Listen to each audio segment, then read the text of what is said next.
Hi everyone, this is Kate and I'm back with another video. And on today's video, I'm gonna show you how to track order in Pandabuy.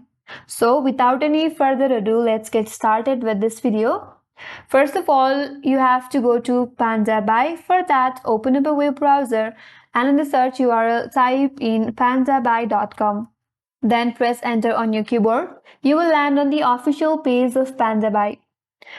Now log into your account. Once you're logged in, navigate to your profile icon from the top right corner and hover over there.